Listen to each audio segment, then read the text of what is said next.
got a bit of an announcement. You just thought you'd maybe announce a wee gig that you've got coming up with this year. A wee busking show. A wee busking show. No, we're the tickets for the Hydro, the biggest gig I've ever played in my life, are on sale now. So very, very exciting. I've obviously been writing songs for 20 years, so it's a long time coming. But can I ask squeaky bum time though? Aye, squeaky bum time. Aye, absolutely. It's horrendous. Because you've done the Barrowland, right? So 3 nights at Barrowland, so that's great. So I've actually done that twice. So we've done What's 6 that? Barrowlands in 2 years. How many seaters that? 1900 a night. So 1900. 5,700. 5,700. And that one's what, 10 or 14,000. Aye. I think about 13 is the you kind look of a bit normal. daunted there. It's only ever real when you actually say it. Yes, yeah, brilliant. Aye, so what was why give yourself a heartache first of all when you can do 3 nights at the Barrowland in 2 consecutive years? Is it just a step up? What is it? Aye, I guess it's a step up. I feel like everything's stepping up even musically. With the new record, we're halfway through recording it, and it's genuine. I know every artist says it, but it genuinely is probably my best work. So it just feels right, and we've earned our stripes, I guess, if you want to say that. Like, we've played every venue around the UK you can basically play at different levels. For the Garage was when we met for the first time 4 years ago. Sold 28 tickets. Is that the Donald McLeod connection? Is it? Aye. Yeah. And then obviously at King Tut's. 28 tickets? 28 tickets the night I saw him. And how many comps? Actually, family. Out of the 28, I reckon at least 15 were friends and family. Probably, aye. And I had to drag them along. I've ever had. The first time I was ever at a gig with him, most of his family were there, and I was like, and I didn't know who they were. I was like, oh my God, who are all these mental people? Now they're all at best mates. So we did that, and then we wanted to feel like we've earned it, as we grow. So I obviously done like the Lemon Tree, and then the Aberdeen Music Hall, Inverness. Take me and then back the to those days. So when you're doing that, and then Dave comes along, were you signed before? Aye, so I started out, right, I played in pubs for years right around Scotland, about 7 nights a week, most of the time, Edinburgh Festival, stuff like that. And then I eventually wrote loads of songs, and I thought, well, I can maybe sell them to pop artists and stuff like that, the ones that I didn't like. So I moved. After she didn't like the songs. The songs, aye, both. So I took a train to London and ended up living there, which was really difficult. You're of course leaving your family and your friends and all that. And it's a fortune. It's an absolute fortune. So I was living with 8 different people in this house, and eventually I signed a deal. And when I signed the record deal, I didn't have any management or anything like that. So I was going on basically blind faith. Sign what's put in front of you. Aye, and I always thought if you get a record deal, you'll get the chance to play in front of thousands of people. Actually, it doesn't really mean anything. It's basically like a bad bank loan. And I was naive enough to desperately sign, because I didn't have anything else going for me. I needed something to catapult my career. So I soon realised that was Who was that with, can you say? Or? It was an independent with Okay, fine. But it was part of Universal. Right, okay, fine. It was actually a very big deal. Thing, and it was okay. quite a lot of money and all that was involved. And That's I never seen any people like. Don't understand that, do they? Yeah, that's it. So they'll say it's like however much it is, but you actually don't see much of that, right? no, That's I think when people awesome. talk about £1 million deals and all that, it's pie in the sky unless you're REM or Coldplay or something. It just doesn't work like that. Right, It's okay. like, No, if you're getting like £1 million 20 deal, grand or you'll something. get 20 or 30,000 of that. But 20 grand to a guy who's not got any money in London seems a lot of money. But what I didn't realise was that would have to last me 7 years. So, of course, I had to then get a job. So that's less than the minimum wage. Oh, a lot. Times. A lot less. What job did you get when you were doing that? Yeah, I was washing dishes in a kitchen, and I had this chef that used to like throw pans at me. He was kind of like a mix. Wasn't Gordon Ramsay? No, but he was a mix between like Ramsay and Begbie for Trainspotting. Oh no! And every time, I remember there's one day I kind of had the pan. I was thinking I could maybe just take you out of the game here with this once and for all. But no, so it was a struggle. He's coming back here. So we did that, and How long did that last, Cal? that lasted 7 years. Wow. But what happened was I started just becoming a songwriter for other artists, and also they started sort of dictating what music I sounded like. So I had no creative control at all, and I just thought, what's the point of this? I had more creative control when I was in the pubs and I enjoyed it more. So I decided to kind of try and get out of the deal. And then Dave walked into my life at the right time, which was 4 years ago, the night before the garage, the night off the garage gig. And basically says, you know, who's all your favourite bands? And I told him. He says, why do you not sound anything like that? I says, because they're trying to make me sound like Harry Styles or something. I can't dance. So... Sorry, Dave, just coming in at this point, what's your background and what had you done until this point? Well, I think probably the last band I worked with before Callum was Fun Loving Criminals.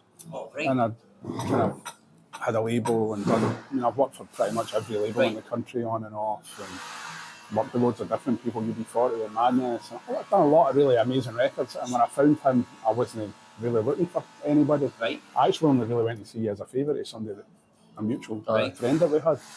And so what's the turning point for you, actually, you say?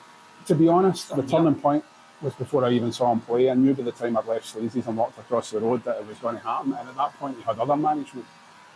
So we had to shoehorn a way that I could come in and work kind of alongside other people. We convinced the label to let us do that, and then his contract came up for renewal, and they sent him a contract saying, here's your renewal, and he went, I'm never going to sign this, no chance. Right. And then we got a lot of back well, for the management, but then we had 2 years probably where we were still signed to Universal, and it's you got to understand. It's not in my makeup to do this, but I made the life of misery for 18 months so that I knew they were going to let us go. So we were just, the thing is, it was impacting my mental health greatly. That's the biggest problem for me.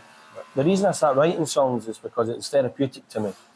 I'm writing about stories of my childhood. It's deeply personal stuff, traumas, all these things. And it's now, I think, partly why we've got a fan base, because people hear the music, they hear the words, and they can relate to them, own experiences. And when that superpower that it felt for me starts getting taken away from you, and they say, you know, we want you to be more like this, I need you to write a song like this, and then eventually to the point where they go, actually, we're not even going to let you write the songs anymore. We've got a guy that writes songs for One Direction, and you're going to sing this. Remember they sent them over, and I was just in tears. I was just like, what? And I thought, well, I'm not going to do it. That's not what you were in it for. And I remember having this phone call with them, and they all thought I was crazy. They were like, aye, but these songs are hit songs, and when you sing them, you're going to be massively famous. And I was just like, you guys just don't get it. I was like, I don't care about the fame. I'm doing this for a deeper reason. And if I get any success for it, that's great. But it's carrying me through life. It's my support, my life support. I think they understood me even less at that point. I went, it's not about money. I was the same as him. I'm like, this is not why we're doing this. I don't care about the money.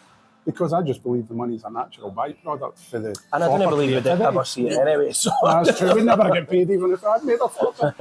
Did they just fancy the kind of like pin up, you know? It's very manufactured. Yeah, right. George Ezra. You know, in a lot of record companies' defences, they're competing with the dark art algorithms now. And if you look at Spotify, you'll find some pop artists that maybe are only playing King Tut's capacities, but they've got tens of millions of streams, whereas you've got Biffy Clyro, for example, who are a rock band. I've maybe only got 5 or 6 million streams in their new single, but they're headlining festivals. And, you know, it's a real strange world. They're looking at how can we make money. And unfortunately, the music that I like isn't an automatic money changer. Sure. Sam Fender's probably the closest thing indie that's been successful recently. It took him a long time. But it took him a long time, and how many other people? For him now, well, Callum was playing with Sam 10 years ago. Wow. So you same kind of level he's back then. We had to do all this industry stuff years ago, and you know, I'm even remember. They call the Geordie Springsteen. We get Glasgow Springsteen, Scottish Springsteen quite a lot. Good. Which we take. Gladys. Yeah, of course. Actually, look, I don't like name dropping, but Liam Gallagher ripped a piss at me one night because I always roll up my sleeves. I've done it since I was a kid. And he turned around to me one night and he was like, all right, who's this then? He was like, the Scottish Springsteen or something. And I was like, that's actually one of the best compliments you could give me. And I said, it appears in the poster. I says, no, I says, I'm just an artist. And he was like, what?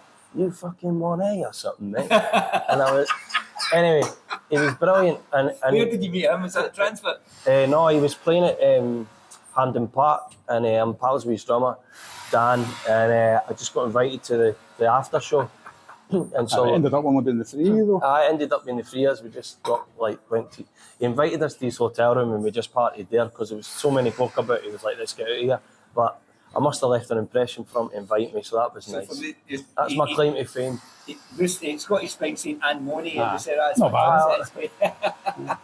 Look all right in a poster. Well, so listen, so all that aside, the industry stuff, you get out of that, but what was a kind of breakthrough moment for you? When did it start to get real, if you know what I mean? Was it the Ken Bruce playing you on his Honestly, do you know what? No? Actually, I don't think that really had any impact. I was thinking about this. Very little impact. Weirdly, his first single went straight on the A playlist at Radio 2 when he was singing.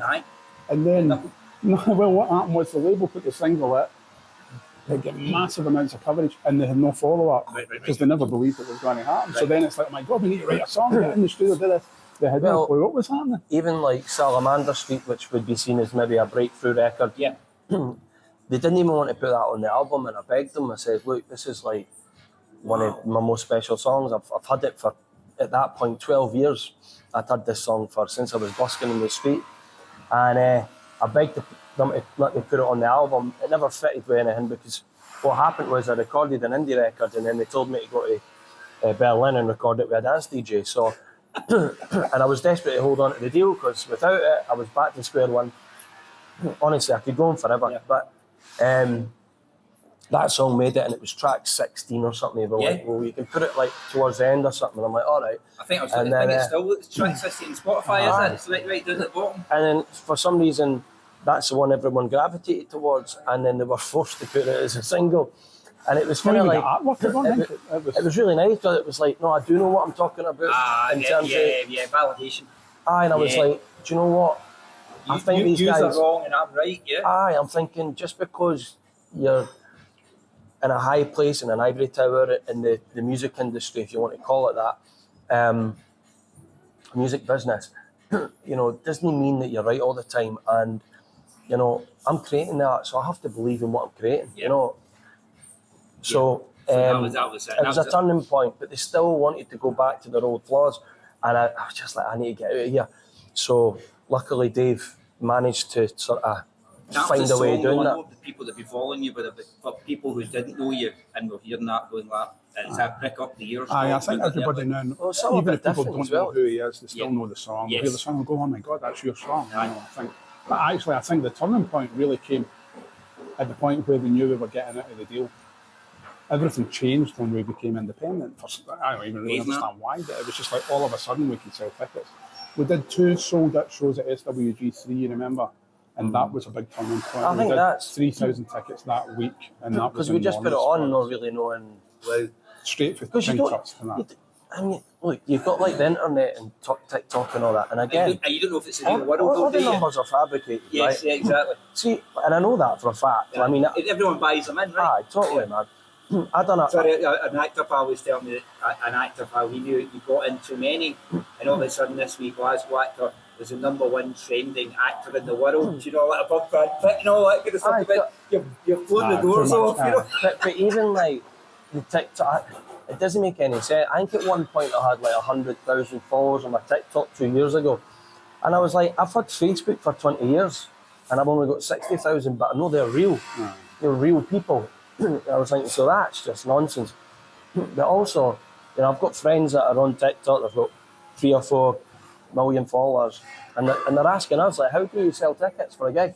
And I'm like, they can't, you know, but the industry is built on TikTok, on Spotify, all these things, and it's a dark art that nobody understands. Yes. I could put the most beautiful song, I could rewrite, pretend you've never heard John Lennon Imagine before, right? It doesn't exist. Now, if I was lucky enough and blessed enough to have been given that song, if I released that, I can guarantee you right now, if I just farted in a cup and threw it at his face, it'd get more views than that. It's true. And I can't, but like, there's got to be a balance here where you're like, come on.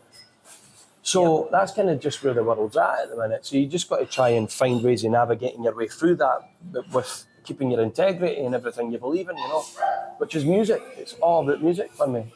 But you get to this stage though, so you've got to that. So when you were independent and you were the shackles were off, why? I know that meant you could do what you're wanting, but did you feel it was easier just having the one guy to Oh, without a doubt. Because I think that you get things moving. To be very clear, I think when you're part of a big machine Yeah. industry thing, everything that you do, if we wanted to spend 400 quid of the label's money, Yeah. it was done by a committee and a bureaucracy that was just impossible to navigate. And it was the same bureaucratic process as if we wanted to spend 200 grand. Yeah. It's the exact same thing you had to go through, and then we had to do the. And the thing is, The as well, Uniport I would thing and just all that, spend it myself, but I'm going, well, no, because you're taking 82% of everything, and Well, that's the other I'm thing. still It's an having to, 82-18 you know, split. and 82%. so why That's should a I have to standard then reputation. have to? I'm already giving my music for free. Are you now wanting me to spend my own money, the Which very we did. little that I have, Yeah. which I did, Which we did. and I just thought this is mental, man. It's, you know, At the tail end of that deal, actually, we got offered the Amy McDonald tour, which we desperately wanted to do. I went to the label and said, we need to do this tour, but we need to do it as a band. No letting them down it acoustically. It's going to be £11,000 of a shortfall. We need to do it. And the label said, we're not funding it. Pull the tour. And I said, hang on a minute, though. One of them was the Hydro. We're playing to about 75,000 people. We've got new music out. This, we have to do it. It's obligatory. And they were like, well, we're not funding it. And I said, okay, well, I'll fund it myself. I'll find the 11 grand. We borrowed the money. but We like did the they tour, stand and that changed to everything. earn the most. They're But getting they paid. still get the share, all the money that we made for that touring and all that. I And see. so So every they're still time getting the you- benefits Aye, of your Aye, investment. and they also... Like the 75,000 end up with about £200 in your pocket. exactly. Well, on the tour because you had to Aye, buy of it, course. you had to Aye. buy in and all that kind of stuff. Especially you've got to be in a bus, you've got to be, you're touring Yeah. all over the country. It's hotel. I mean, it's it's £5,000 the or band, £6,000 a day for me to take the band And this on was the road. this was Amy who you queued up to meet and greet at Tea in the Aye, Park. well, and she all. was, Years she ago, was, aye. you know, lovely enough to even just give us a chance, you know, give her Aye. a message and But it was the right mix for you. Though, Totally, wasn't it? aye. Yeah, it's the right. She's got a great audience for us because Yeah, because the actually at the time the promoter said in the Hydro it was the first time they'd ever seen a full house for a support. I mean, I think we had about 13,000 And- people and in. apparently- So that was my question. You have played there before, but aye, obviously just somebody not a else's. long gig. Yeah. But Amy was a huge help to us, especially when we were first starting to work together. Because she believed in us, gave us a platform and said, look, you can play to my fans. It's a really sort of sentimental thing to do. And after it, our manager came up and he was like, I've been working with Amy for 20 years or whatever it was. He said, that is the first time I have seen her sit and watch the support and every night of the tour. Ah, nice. So that was the biggest compliment you could ever be given. So here we are, and we're at the point, fully independent and doing everything ourselves.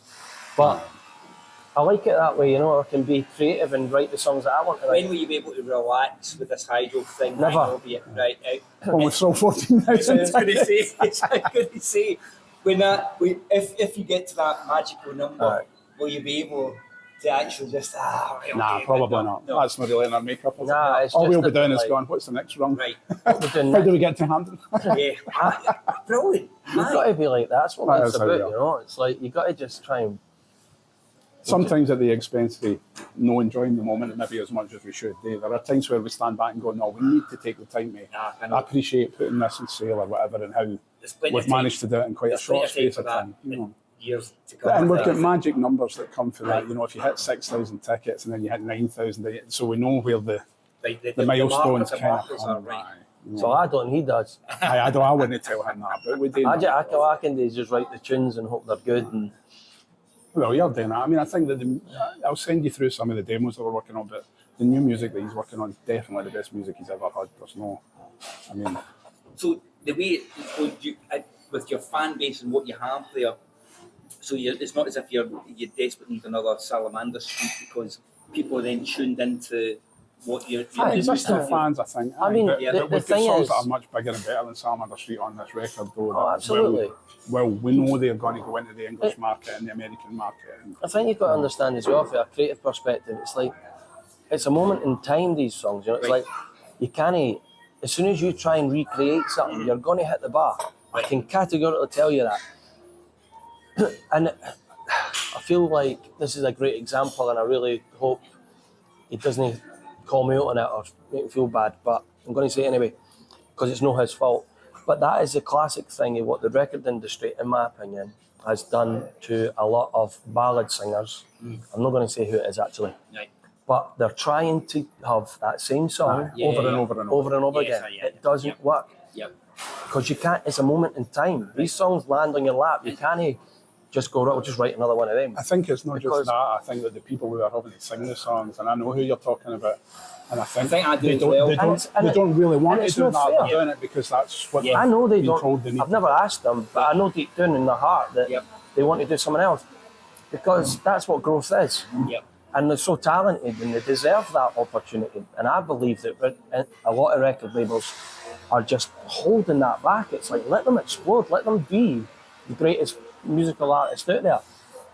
And they don't. They just go, no, right, play it, just as long as the money's gone into the bank, And as long as they're happy, they keep their job at the record label, they're sure they've done a good job, they're not willing to take a risk. And I understand that. So I'd rather take the risk myself and do it myself.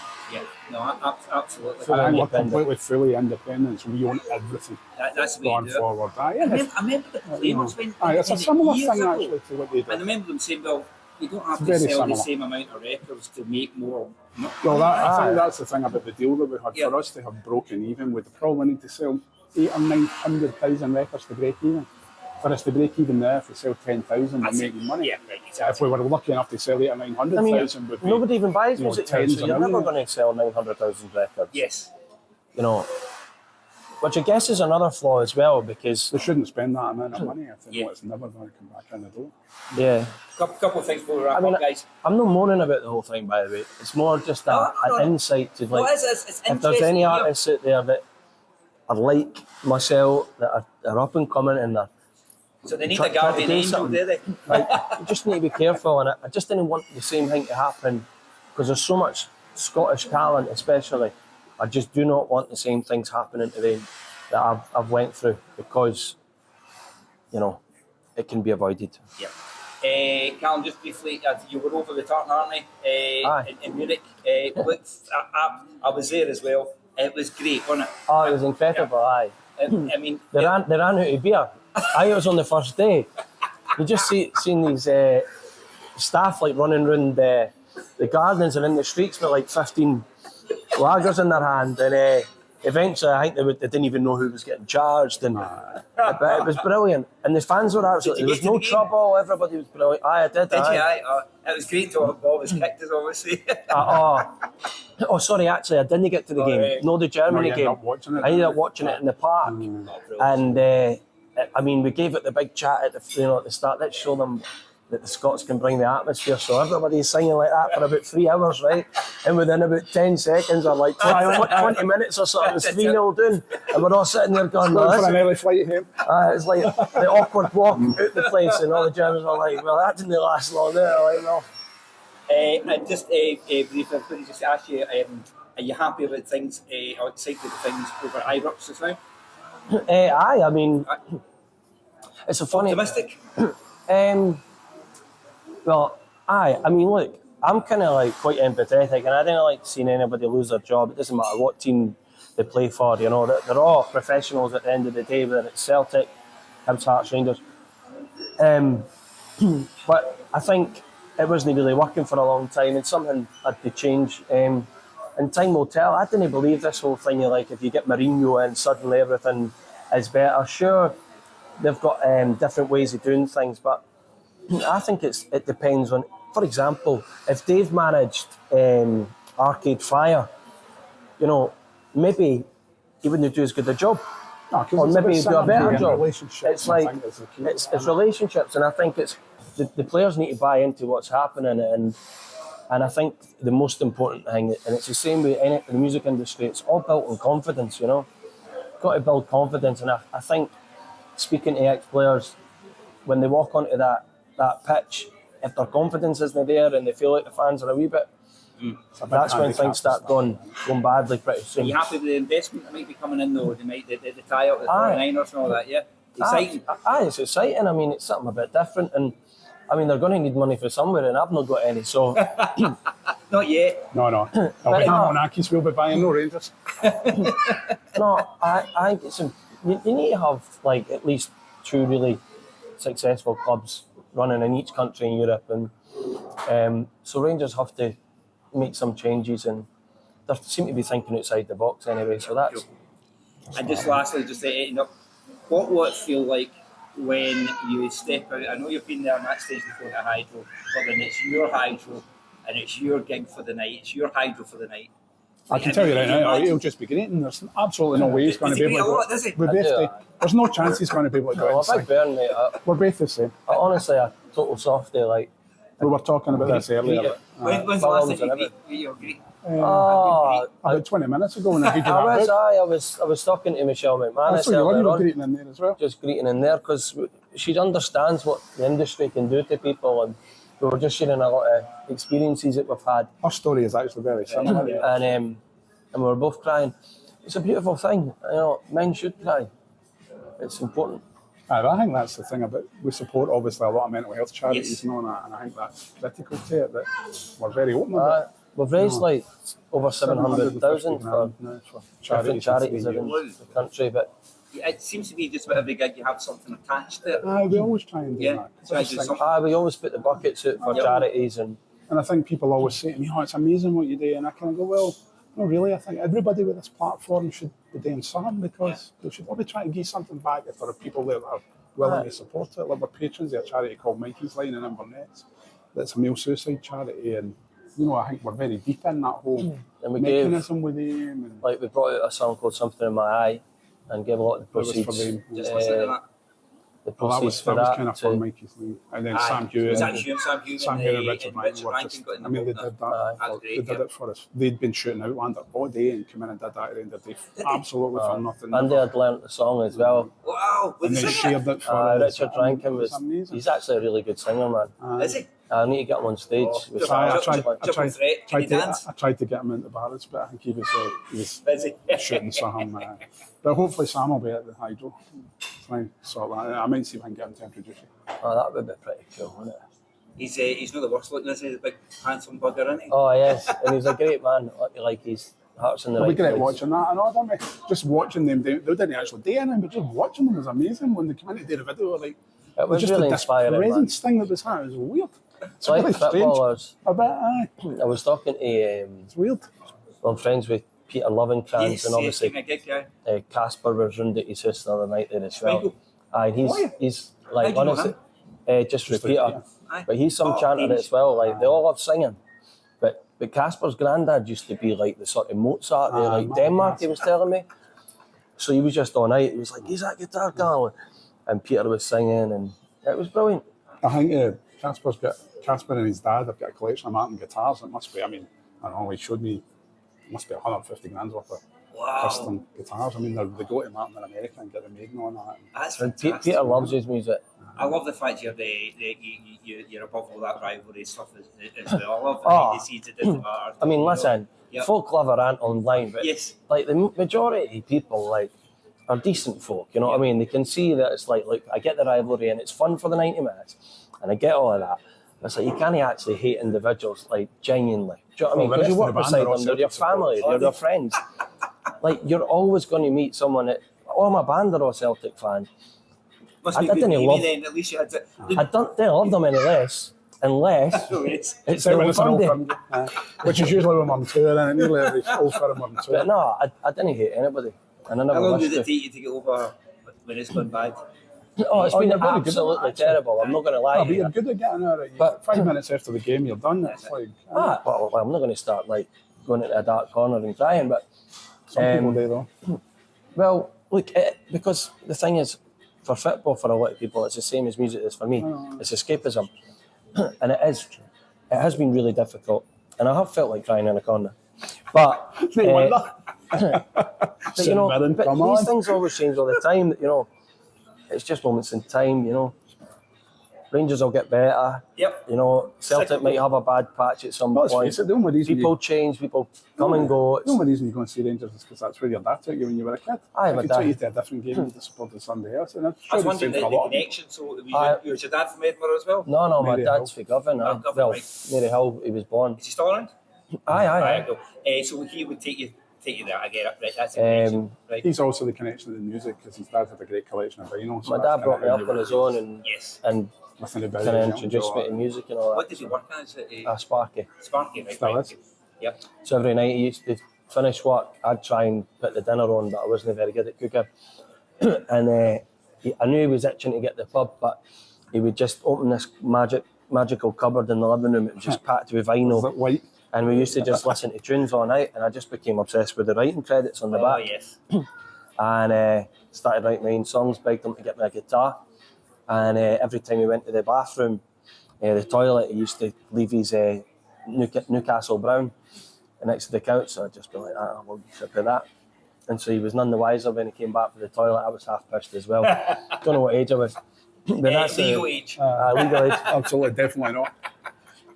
So Well, guys, honestly, thanks very much for that today. No bother. That's great, and best of luck for the gig. What's the date? Yeah, the 22nd of November, Saturday night. Saturday night, 22nd. Just before St Andrew's So Day. you hope you'll be celebrating I hope so. afterwards. Oh, I will God, definitely be celebrating no matter There'll be a what. massive party after. I'm sure all the footballers and that will be at the gig, and all the movie stars. Fingers crossed. Excellent. no. Thanks very much for your time. That's great. No bother. Thank you.